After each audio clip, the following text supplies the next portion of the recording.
This video shows you how to install the Yakima hitch-mounted tilting bicycle carrier for 2 bikes on your Ford Bronco SUV. This carrier requires a 2-inch receiver. If needed, you can install a Bronco trailer hitch assembly before the carrier.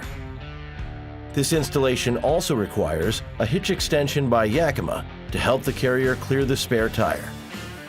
You can get these and other Ford-approved accessories at accessories.ford.com.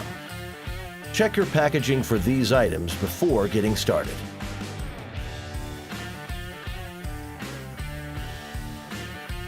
First, you'll insert the hitch extension with the label facing up. Align the holes, then use the wrench to install the hitch bolt and washer.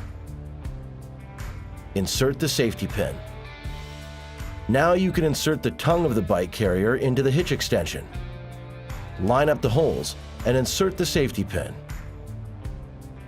Next, turn the red knob to the right to tighten it.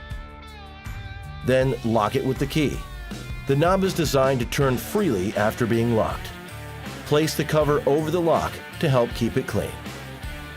Next, you'll place the spacers on the tongue. Then place the spine on the tongue and align the holes. Insert the spine bolt and secure it with a washer and nut using the included wrenches.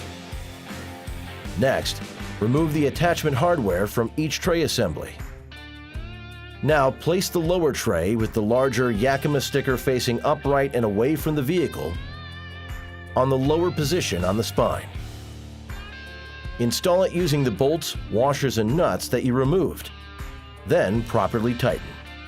Next, place the upper tray with the smaller sticker facing upright and away from the vehicle on the upper position on the spine.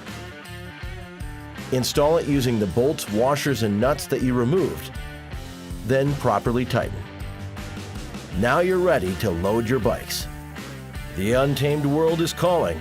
Get out there in your accessorized Ford Bronco.